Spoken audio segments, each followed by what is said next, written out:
Jess Hilarious goes off on Mandy from Horrible Decisions. What I don't like is when you in my face, you cool. I did nothing wrong. I don't feel like you're transphobic. And then you go on your podcast and you run your mouth. You slander me and you do all of this shit just to say. I do find her to be transphobic. She doesn't seem in support of or understanding of or in light of trans. Goofy drunk bitch, you sitting up there on that mic calling yourself a cisgendered woman. You didn't know you was a cisgendered woman until a transgender woman told you that. Pulling up the Wikipedia version of transphobic as if I don't know what the fuck it is. That ain't me. Don't play with me. If you wasn't so drunk all the time, you could think clearly. That wasn't the way to do it. That was a horrible decision.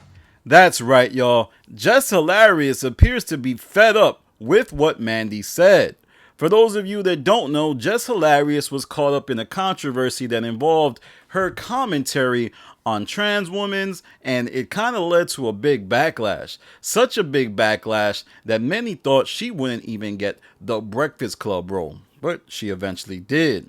And it seemed like Mandy from Horrible Decisions had a lot to say about her dust up with those comments, and Jess Hilarious wasn't having it.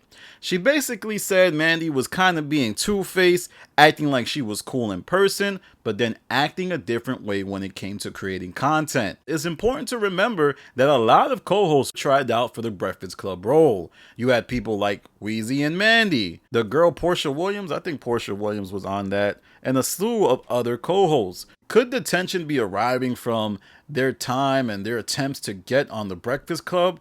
I don't know.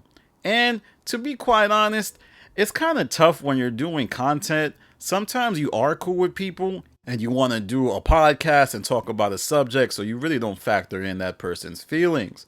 But we have to examine Mandy's role in all of this, as she seems to have a lot of friction with a lot of people. Obviously, she just had a falling out with Bridget Kelly. I know a lot of you are saying it was amicable, but I'm pretty sure that they have some sort of tension. I mean, the two ladies are doing separate podcasts on their own YouTube channel. And who owns the YouTube channel? What's going on? How will that be divided? Then we had Mandy and Melissa Ford. Remember, the two had tension when Mandy was very critical of Melissa Ford's time on the Joe Budden podcast. And it's no secret, Mandy also had friction with Weezy in the past, but that could be just a result of her friendship dynamic with Weezy. But let me know what you think in the comments. Who is to blame for this recent mix-up? And do you feel like Jess Hilarious was justified in crashing out on Mandy? And man, Jess Hilarious don't play. I would certainly not like to get into a back and forth with her. She was eating oatmeal, she was eating a boiled egg, and she was kicking Mandy's back in like the Undertaker at SummerSlam. It was just backslap, backslap. Don't talk about me. Stop trying to play yourself. Why are you using me for content? I don't know. Jess Hilarious don't play. And I also wanted to add that I went to California and I did an interview with Adam22. Boy, I gotta tell you, a lot of you people are already mad. You haven't even seen the interview yet. I'm not gonna tell you what happened, but just know the science was done. We had a lot of fun. When it comes out, it comes out. I think it was kind of cool to interact with Adam and see what he was up to out there in his studios. I certainly never thought I would get to this point. I certainly never thought when I started my YouTube channel, I'll be on one of the biggest platforms in the media game. And credit to Adam, you know, there's some people that come to you in the media game and they say they want to do something with you. They say that they looking out for you, or they want to collaborate with you. And then they kind of fall to the back and you kind of wonder, like, why did they even touch base if they did all that? But Adam followed through.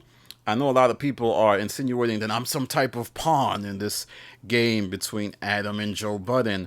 Well, I mean, I am certainly someone who can think for myself. I don't need to subscribe to maybe the notions that people believe. And you haven't even seen the interview yet. When you see the interview, maybe we can have a dialogue and discuss what happened. But with that being said, like I said earlier in the video, tell me what you think about Jess versus Mandy. Also, what you think about my sit down with Adam22. I just published a picture and there was people going crazy.